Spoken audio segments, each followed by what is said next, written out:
Hello, friends, and welcome to the Mindfulness Advantage Show, where we engage in essential conversations with ordinary people just like you achieving the extraordinary. I'm your host, George E. Green, CEO and creator of the Mindfulness Advantage Advanced Training and Mentoring Systems. Our commitment to you each and every week, my friends, is to bring you relevant, resonant, thoughtful, focused, and provocative conversations and content more than worthy of your sharing and replay. Excuse me. I partner and train and mentor people from all walks of life, from blue collar to business executive, in an elegantly simple yet profoundly powerful set of tools, trainings, and daily practice. My client partners and I collaborate together in creating massive upgrades in their focus, presence, purpose, productivity, and most importantly, creating greater satisfaction and fulfillment within their lives and their worlds.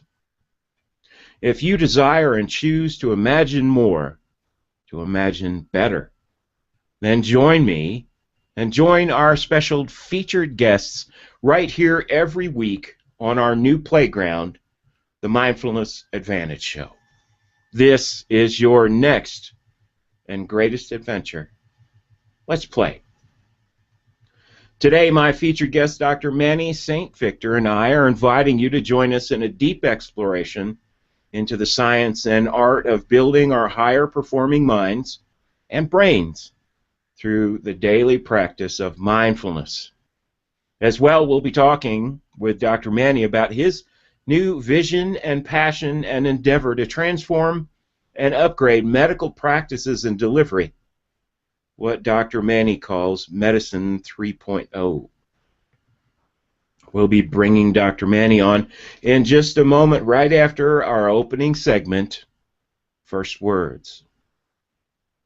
Friends, there's an extraordinary phenomenon emerging today, an evolutionary arc and expansive adoption of the simple yet authentically powerful practice of mindfulness. Today, companies such as Apple, Aetna, Yahoo, Procter & Gamble, Google, Texas Instruments, Comcast, and AOL, and more, are all taking their own transformational leadership roles in integrating into their corporate culture, management, and employee structures specialized mindfulness trainings that are yielding extraordinary results. More than just extraordinary individual results, the ongoing evolutionary integration of mindfulness into the structures and cultures of businesses, large and small, is quite literally transforming the core structures, the missions, and the cultures of those adopting their new implementations of mindful leadership and practice. Just last month, the Harvard Business Review stated the business world is abuzz with mindfulness. This has been going on for 3 years now, really. Recent research provides strong evidence that practicing non-judgmental present moment awareness, also known as mindfulness, changes the brain, and it does so in ways that anyone working in today's complex business environment, and certainly every leader, should know about. Their article went on to say mindfulness should no longer be considered a nice to have for executives. It's a must-have, a way to keep our brains healthy, to support self-regulation and effective decision-making capabilities, and to protect ourselves from toxic stress. Excuse me, our featured guest, Manny St. Victor, and I are in the business of transforming missions, of creating a new breed of mindful, visionary leaders, imagineers, makers, artists, innovators, and collaborators, all now able to harness the true science and potential of their mindfully awakened and awakening minds. Their sustained and laser beam focus, attentions, and intentions are all brought to bear upon a world that needs extraordinary leadership, presence, and performance now more than ever. Please join me, friends, in welcoming our friend and today's featured guest, Dr. Manny St. Victor, Chief Neuroscientist and co-founder of Mindfulness360.com and creator of Break the Cage MD. Thanks for being on the show today, Manny. Thanks for having me on, George. I appreciate it. Well, it's a pleasure to have. I mean, I am an information sponge, and I have made a career out of learning as much as I can about the bleeding edge of neuroscience, and also just the way we understand and the evolution of our understanding of consciousness. So we're really fortunate to have somebody who's lettered, an MD and a neuroscientist in the house today. So if you would share with me a little bit about where you see the evolution of mindfulness and its effect on our brains and our consciousness. Okay, I think that from everything I've read, the thing that set our species apart from the predecessors is the realization that we had a self. So somewhere in your brain, in your mind space, you have a model of you. And in that model of you, you have a model of how you relate to your world. Now, why that was so important is that it made us more adaptive, because then you were able to relate things to self-relevant, self-irrelevant. You were able to prioritize in your head and to make better decisions and to predict outcomes for you and yourself, well, you and your family, and other things that you integrated into yourself. Now, with the internet, anything that you can reach out to, because attention is the management of your energy, so anything you can reach out to and see and take in and actually project energy into out in the internet, you can reach on the internet, you can reach with your mind.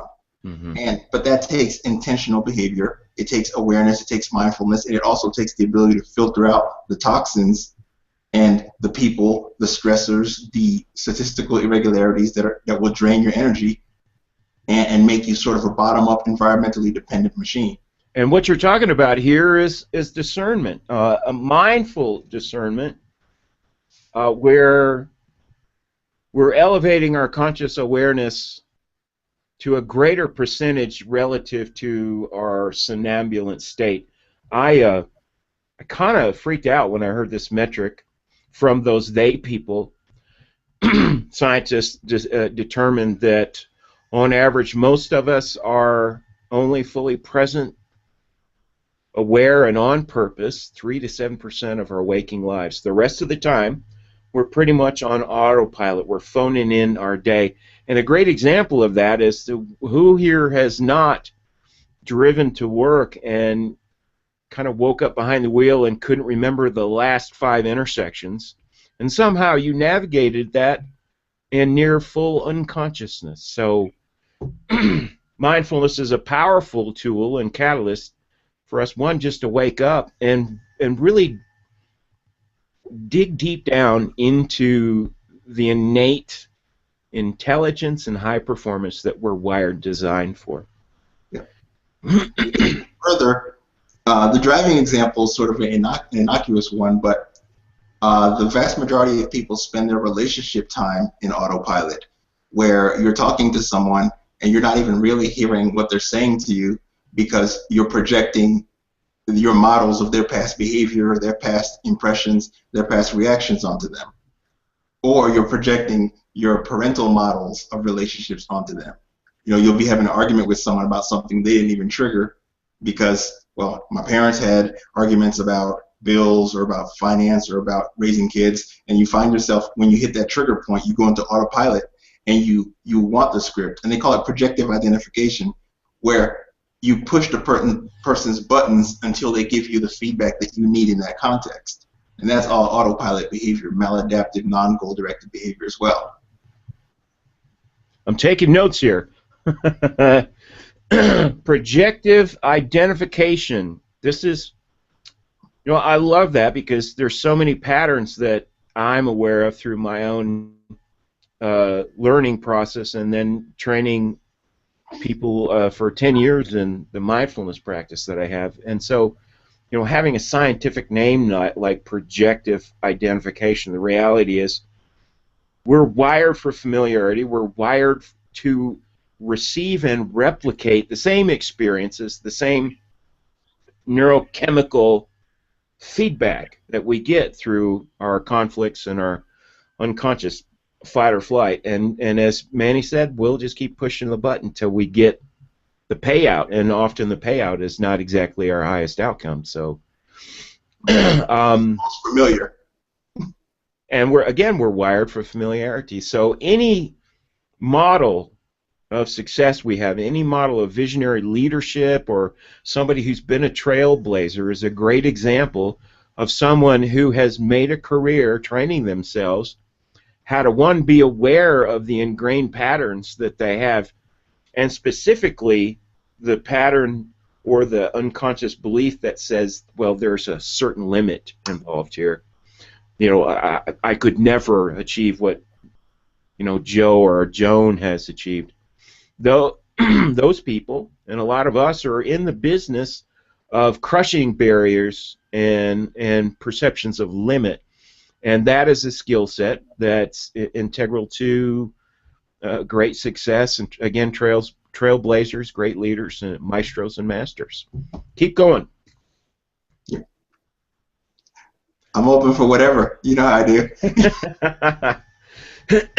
So let's talk a little bit about the research that was done a few years ago, where they had a control group which did nothing, and then the research group which they committed to doing 10 minutes of a mindful practice every day for 8 weeks.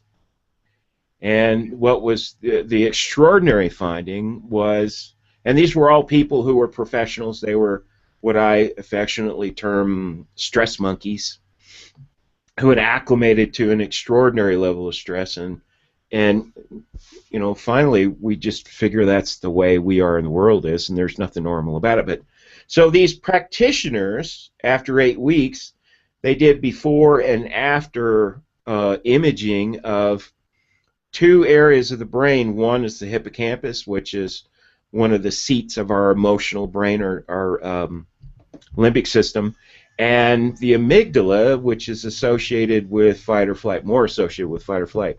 What they found was that after 12 or 8 weeks, the hippocampus had grown by 25%. It was a denser level of dendritic connections, and the amygdala had shrunk by a commensurate 25%. So why is this important? We have the ability in a short amount of time to turn the tables on our ingrained patterns, reactive patterns of stress and internalizing stress, and start moving into, again, another realm not only of ease and grace and managing our stress rather than internalizing it, but starting to dip our toes in the pool of real, authentic, high-performance living. So, are there other studies that you're aware of that take that awareness even further in terms of the effects of a mindfulness practice on the neurophysiology of our brains? Absolutely. The most important one is, I think I sent it to you recently, that they found that Buddhist meditation eases the suffering by moving your working memory is where your consciousness lives. And there's 2 modes that you can use your working memory. And this is a little bit of jargon, but it's like the most potent study I've found yet. Take notes, friend. So you have your propositional working memory, which is sort of not present-based, it's future or past. It's statements. It's not immersive. And then you have your implicational working memory. That's when you're listening to metaphor, when you're hearing stories, when you're hearing songs, when you're in the present. Now they find that the propositional working memory, you always end up with this sort of pain in their cognitive dissonance, because you no matter how you describe the thing, there's always a gap in it. You'll describe it as either your future self or your past self, and either way it's not your current self. So you kind of measure yourself as lacking So it creates this sense of emptiness. Those are what I call inner arguments. That's where we're not fully aligned. Our conscious desires or outcomes are, and those are the you can't. I'm not worth whatever those things are, but they end up being in opposition to what we desire and want, and that's what causes the cognitive. I said cosmic cognitive dissonance. Yeah. Yeah.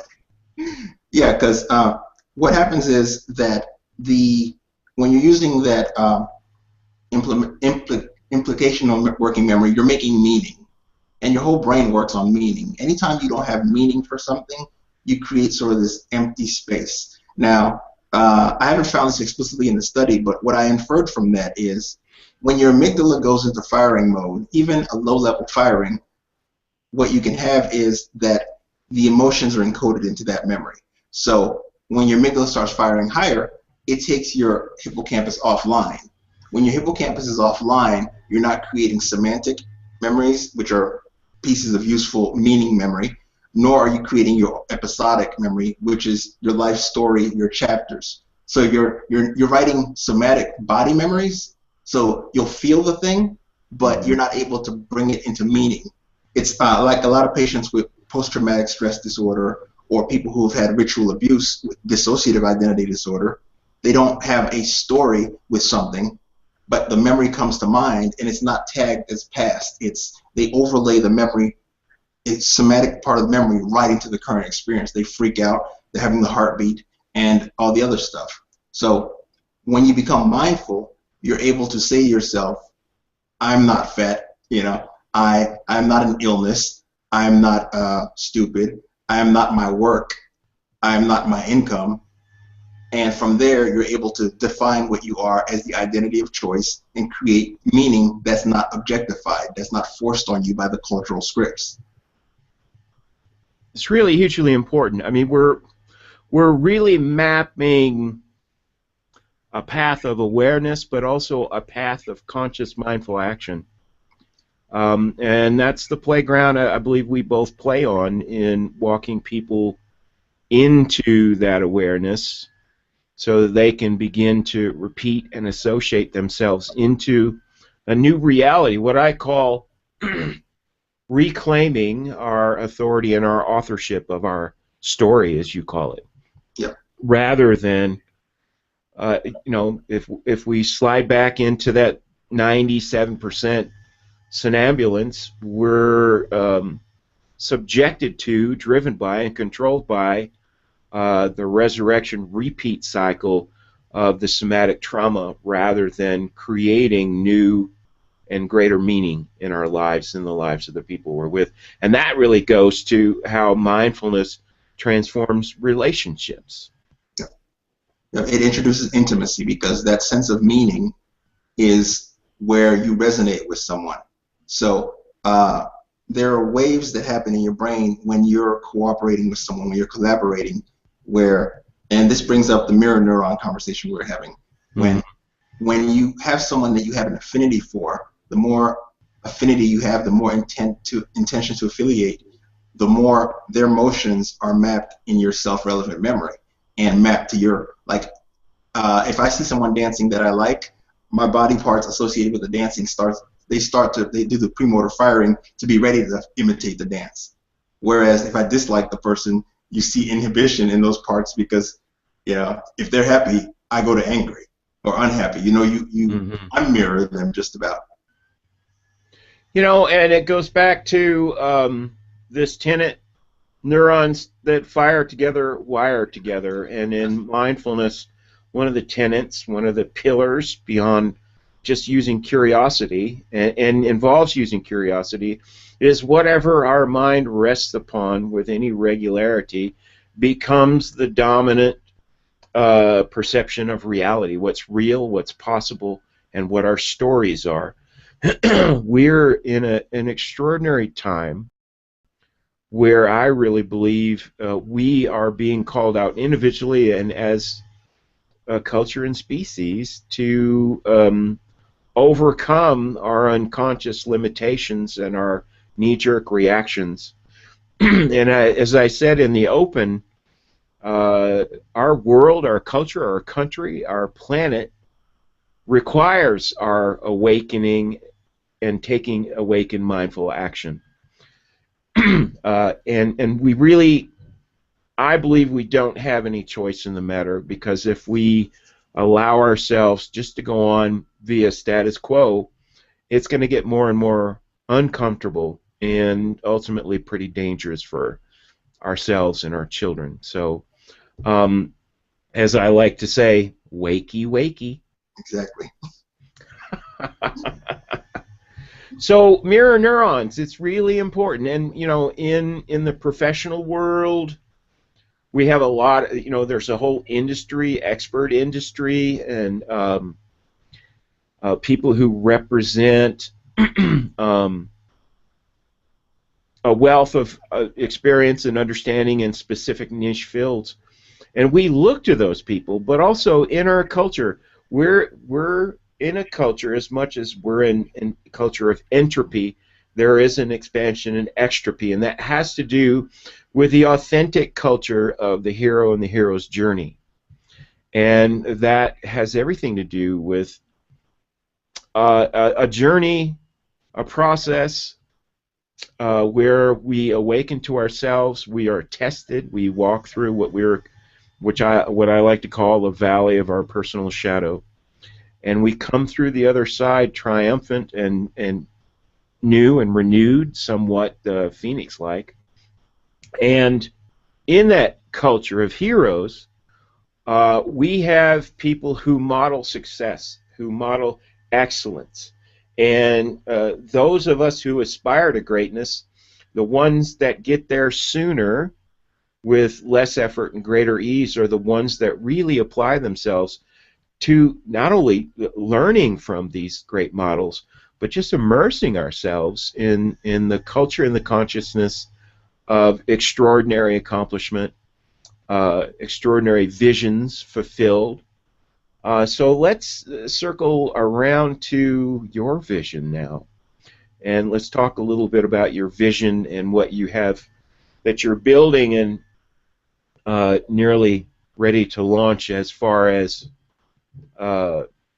Break the Cage MD and the new model of integrative medicine 3.0. Yeah. So the goal is to get physicians aware of several things. First of all, to get them aware of what the physician identity is, to get them an understanding, and I mean an intuitive understanding of identity theory and concepts like perceptual control theory, and how we're all woven into this architecture of the social fabric. Now, along with that, I want them to get an understanding of the power that they can have when they, as a culture, or even an element of the culture that chooses to branch off and evolve, choose to be more intentional. A lot of times when you are not intentional, you follow the cultural script. And there's a physician identity, there's a physician culture. And right now that culture is being subsumed by a combination of big pharma, the hospital industrial complex, and physicians are becoming a cog within that machine. A lot of people have ideas, and physician burnout is at an all-time high. If you look at what physician burnout is, it's also the same set of symptoms of refusing the call to action, the call to adventure. It's your apathy, it's your boredom, it's your frustration, it's the sense of loss of agency. So quite literally, physiologically, emotionally, and cognitively, is a state of entropy. If you ignore, if you stick your fingers in your ears, you go la la la, not listening, when there is this call, and the call never comes from external sources, it comes from the depth of you, your authentic self, your heart. And those are things in the past that, living with heart was considered touchy-feely in the third rail, and now with this transformation of corporate culture, and what you're aiming to generate, a transformation of medical culture and practice, really refocuses attention on service and heart, and what our friend Gideon Rosenblatt says, business with soul. I love when he says that. Yeah, Yeah, man. That curls my toes. yeah, ditto. Yeah, 'cause when physicians step outside of the defined identity, then you move from burnout to an intentional way of thinking where you realize instead of repelling entrepreneur culture, that you have an opportunity to practice one-to-many medicine. You have an opportunity instead of waiting for people at the sick end of the bay and complaining that everyone coming in is sick. You have an opportunity to build relationships with people earlier and to create an authentic leadership dynamic within your community where you're living healthy. If you're being your authentic self, you're doing self-coherent, self-consistent behavior, and your community is mimicking that behavior. They're watching you run. They're watching you spend more time with your family. They're watching you not have 5 or 6 divorces because you're frustrated and projecting into material things. You know, we can have physicians who turn back the reputation of physicians, quite frankly, being a-holes. You know, we can. This is something we And can. you may be kind in that description. Dude, I had some adjectives in front of it that I didn't put in there. Good one. But hang on to that thought for 1 second. We want to do a station ID. This is the Mindfulness Advantage Show, and we're talking today with Dr. Manny St. Victor, Chief Neuroscientist and co-founder of Mindful360.com, and we're talking about mindfulness, neuroplasticity, and right now we're talking about transforming the culture and business of medicine and shifting it out of the mechanistic, symptom-based, bottom-line dollar motivation into what it was originally conceived to be, which was to help people be and maintain their wholeness. And real quick, let's give a shout-out here to the live tribe today. We have Tim Longwell in the house. He says, looking forward to this discussion with Manny and George Green. Dave Pipe is in the house from Sussex, over across the pond. Christine L. Bowen, CLB, my sister from a different mister. She's here with us as well. Tigran, who else here? William Rock, the rock star himself, is a couple of good comments coming up. Jessica Maynard is here with us, and she says, well, this is fun. Hello, everybody. Sheila Hensley's checking in. And I apologize for being so remiss. We've got such a long line of comments here. Kristen Drysdale, we're talk about being in service. You and I just sitting down and sipping on a little beverage and having a conversation. Kristen says, ha, breathing out into the space of Manny St. Victor after stressors from a post. I so need this right now. Well, we hope you're feeling better and breathing better, Kristen. A couple more real quick, and we're going to dive back in to the good stuff. Roxanne Davenport is in the house with us. Greetings, sister. Let's see. Jessica Maynard, being present. My man gets jumpy when I pause the TV when he's talking, but my brain just can't do both. Be present with our conversation and watch what's on TV at the same time. He feels like he's bothering me because I have to pause it. But really, I just want to pay him the attention that I want to give him because I care about him and what he has to say. Now, here's a little bit of dissonance that with a greater level of mindfulness and mindful conscious communication, what seems like being at loggerheads or each not being seen or heard gets literally transformed. Let's talk about how we can transform relationships. And one of the most primary relationships that we have, especially through the elder arc of our lives, our middle point in elder arc, is our relationship with medicine, with our own health, and with those who deliver our health, parenthetically, doctors. So talk about your vision for how to transform a doctor's consciousness, a doctor's perception from overwhelm and just being sort of, squeezed into a form and conformity. how do we inspire, how do you inspire doctors to go rogue in the most healthy way possible, which is to, buck the system? I know a handful of doctors that do it and do it beautifully, but how do we create a wave? How do we create a cultural phenomenon in medicine, Manny? Well, I'm doing my best to teach docs what I consider one-to-many medicine, where we start thinking more like businesses, customer lifetime value, instead of reimbursements. So first of all, you want to get to know someone early enough, and this is through products that guide them through their illness so that they are managing the illness, and we're going for commitment to health instead of compliance with medication. So if you're able to get to know someone early enough in the course of the illness, you can prevent the illness. If you get to know the person as a person instead of as a patient with an illness, you're able to validate that identity and provide like the cross-validation where you're a partner in getting better. Instead of, hey, I see I have 2 back surgeries, I have 3 toe removals and a kidney. Like when we used to do rounds, it was like, what we a have, menu, right? yeah, we're 2 livers on level 4. We got whatever on level 3, delivery on level 1, and Excuse me, those are human beings. basically, and you're trained in that, and they try to train us away from it.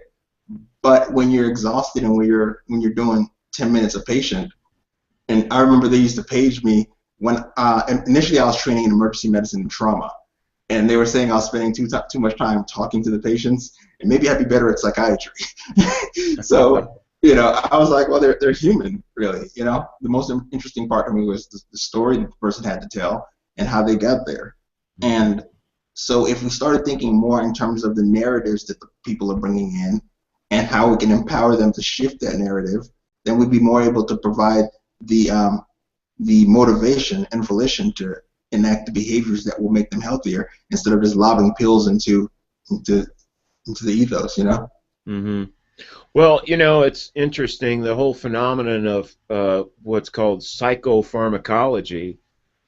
I just feel like it's medicine without a soul. There's this whole philosophy that our consciousness, our emotions are simply basal chemical things in the brain, which again dehumanizes the subject. And I can remember back when I was 19 and working for Generous Motors, and I got an injury on the job. I had to take time off, and I had a lot of stress because I was raised with a great work ethic from both sides of my family.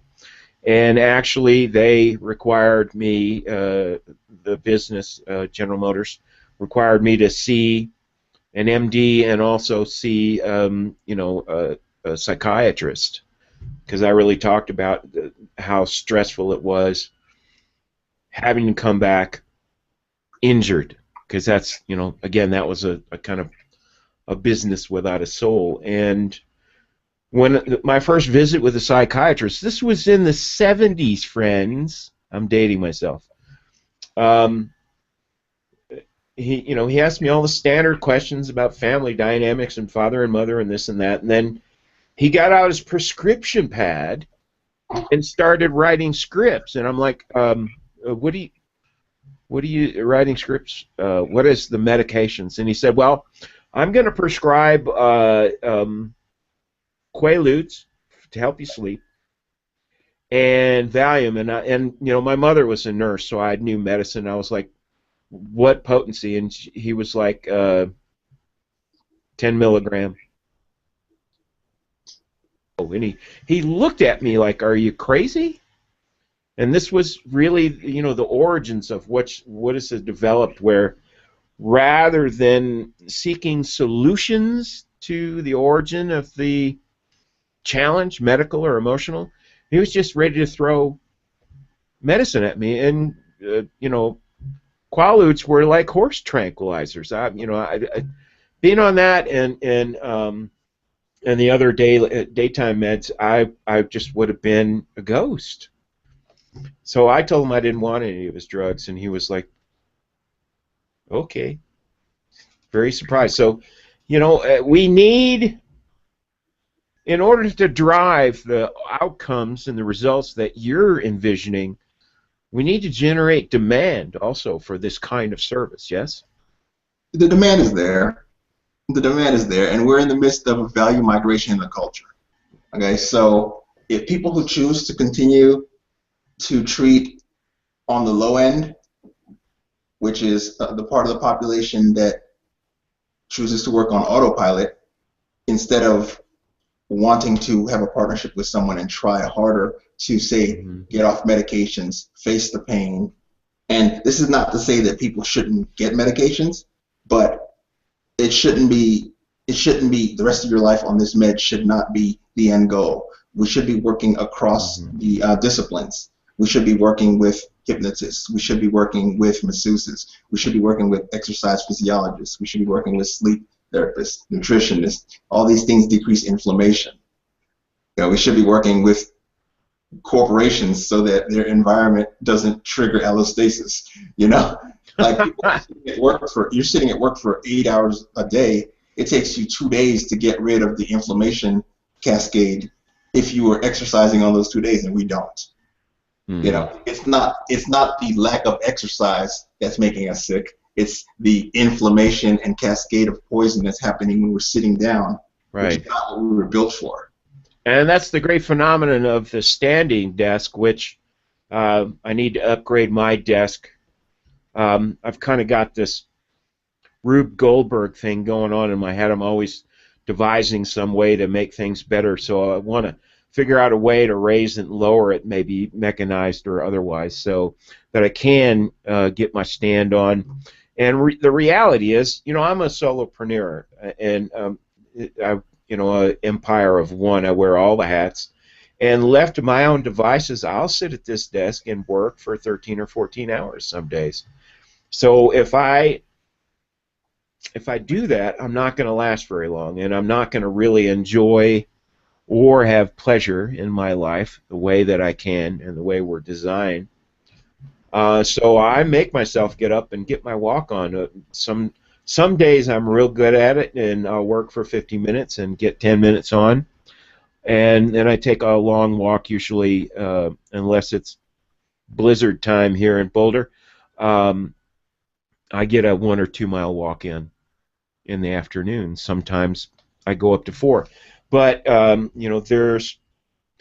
we've got to engineer pauses and breaks, and that's one of the strategies of a mindfulness practice. Is not just simply getting your 20 minutes in the morning, but one of the things that I advocate is doing micro practices throughout the day. You can literally transform your performance, your consciousness, your relationships, just by stopping what you're doing, pausing for as little as 60 to 90 seconds, and just focus on your breath and feel your breath in your body. It's a massive pattern interrupt for all that automatic behavior, and it becomes a very powerful tool over time.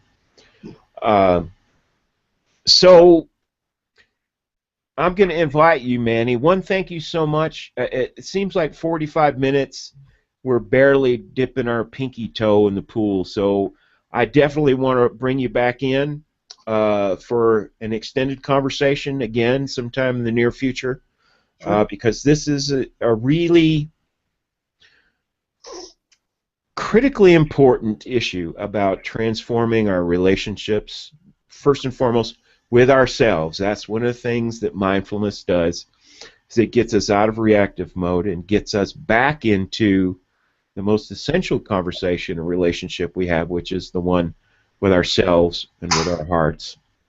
And when we operate and come from that renewed space of relationship, it transforms all our relationships. And then to extend that into transforming our business relationships, and with great specificity, transforming the relationship we have with medicine and those people that we used to elevate up as God and authority. They're human beings just like us, and you're encouraging them to remember their humanity is I really think it's more than necessary and needed. I think it's going to serve as a catalyst for great transformation. So I'm inviting you to throw down now with a call to inspiration and action, and that action is what can we do as individuals on the ground to transform ourselves and our relationship with health and medicine. Tall order. I'd say breathe, breathe. The most important determinant of your resilience is your they call high frequency heart rate variability, or you can just Google heart rate variability. You can affect your heart rate variability just by taking the time to take some deep breaths and practicing bringing all of your attention to that breath, and bring yourself back to your body and realize that despite whatever social stressor, social threat, loss of a car, a job, a house, or even a limb, really, just you bring it back to where you are, what you have, and how with what you have you can get to where you want to be. Or if you find yourself having to breathe a lot around certain people, then you may or may not want to process it that way, but maybe you need to move to hanging out with different people. So you have to, use the breathing as a barometer of how you're doing internally and interpersonally. That's a great piece. We're probably going to go a little long because of what Manny just said. Heart rate variability is a really great measurement of whether you're in fight or flight or you're in more full embodiment and presence. And actually, I use HeartMath's EM Wave PC when I do my practice, and my micro practices often sometimes. So I have a record, or sometimes I'll have my eyes open while I'm doing my mindfulness, mindful breath practice, and I'm watching in real time. My desire is I want to identify the state of consciousness, feeling, and being that's associated with these rarefied states of high presence, high mindfulness, and coherence. This is the amazing thing about the science and physiology of mindful breath. That's measured quite easily in a biofeedback lab, and specifically with anything that's measuring heart rate variability, is the first thing that happens when we move into rhythmic mindful breath is our heart starts to shift the way it works. It moves out of chaos and into coherence. That's measured by the rest beats between each, the rest period between each beat. Once our heart goes into a greater level of ease and coherence, our heart's biomagnetic field is somewhere around 5,000 times stronger than our brains. And a lot of people really believe it's our second brain or our primary brain. But the heart, when it moves into coherence, entrains the brain. And the heart and the brain start to work together in a partnership with the heart in the lead. And that is the physiological foundation of the zone of excellence that athletes and great leaders and maestros and masters and great artists spend their entire lives and careers cultivating. And how do we get there? Quite simply by resting the entirety of our attention upon our breath. It transforms ourself, our hearts, our minds, and through that transformation we can make and be a change for the world. So any final words? How can people find you here on the interwebs and on Google Plus, my friend? On Google Plus, they can find me at this account. That's my Mindful 360 account. My Break the Cage MD is on Facebook and on G Plus. Okay. And they can always reach me at Mindful 360. Dr. Awesome. At Mindful 360. Do us all a favor and put those links up in the comment stream. Okay. And circle back around a little bit later and go to YouTube and throw those links up on YouTube as well, because those are two different ecosystems of comments. Okay. We want to make sure people get those links in the replay as much as they're going to receive them here live. So again, this is the Mindfulness Advantage Show. We've been talking with Dr. Manny St. Victor about mindfulness, neuroplasticity, and transforming the business and relationship of delivering healthcare, what Manny calls healthcare, integrative healthcare 3.0. I want to, before we go into your moments of mindfulness, I want to recognize and say thanks to our live tribe and Christine Bowen, L. Bowen, as always, great comments. Thank you, my friend. Ars Nova came in a little late, but it's great to have their musical merriment and energy here on the show. Sheila Hensley is really appreciating our conversation. And let's see who else. Dave Williams is really digging our conversation as well. So everybody in the live tribe, we thank you for being with us today, and we invite you to share the replay with your friends and your associates. The conversation's just getting started, so join us over on YouTube. Subscribe to my channel. Subscribe to Manny's Mindfulness 360 so you can find out what's going on in his world. And now it's time for your moments in mindfulness. I grew up as a person who, my original story is I couldn't slow my mind down to save my life. I sometimes would have insomnia because my thoughts would just race.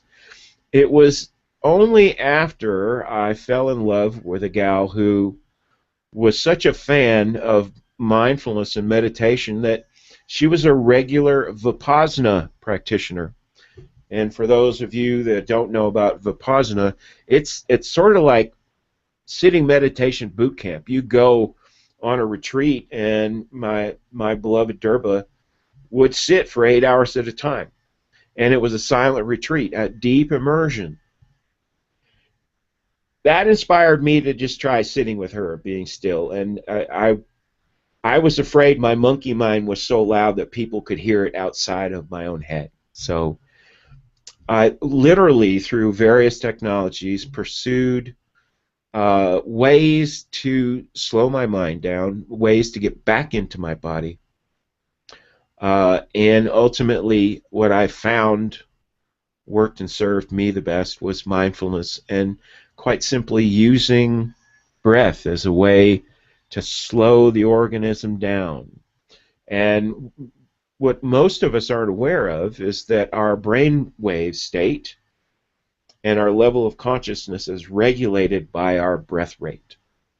And so when we consciously slow our breath, and especially when we make it slow and rhythmic, we move from what we're doing now, hopefully all of us are in beta, awake and aware and paying attention, and we begin to slow down from beta to alpha. And with practice, we can station at the alpha-theta transition area, which is often where we are when we're asleep and dreaming. So the value of that is, one, we learn how and build a resource that our body, our physiology, our mind recognizes a particular rate and pace of breath, and recognizes that there's a physiological response to that. And that response is coherence, it's deep calm and centeredness, but also we're accessing a part of our brain, our consciousness, our imagination, and creativity that's usually only tapped into when we're asleep and dreaming. Now think about it for a minute. Who here has had a dream of flying? Who's had a Technicolor dream where as soon as you thought of something, boom, it was there and it happened? This is not pink, puffy, bunny cloud, new agey speak. This is the science of mindfulness, consciousness, neurophysiology, and neuroplasticity, or what science calls dependent neuroplasticity. So our invitation, I'm going to echo what Dr. Manny said just a moment ago, is be curious. First and foremost, Don't settle for whatever you have now. It doesn't matter how much of your A game you're in or you think you're in. The reality is that you can easily, through a mindfulness practice, increase your productivity, your imagination, your creativity by as much as 100% in weeks or months of daily practice. Who here wouldn't benefit from more productivity, more focus, greater memory, greater and more authentic engagement in our relationships at work, and most importantly, in our relationships with our family and friends? We live in a culture that is steeped in competition, division, and massive distraction. And whether we like it or not, we take that home with us to our beloved, to our family, and our friends. We get to see each other doing the wackadoodle walk.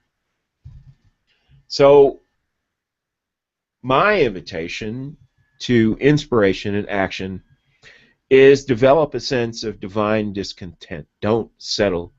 No matter how good your life is or how challenging your life is, you can make a sustainable change. But it takes you, speaking of change, it takes your investment in paying attention. And in the description of today's show, I talked about our ability to pay attention has been so greatly diminished that it's now considered almost a superpower.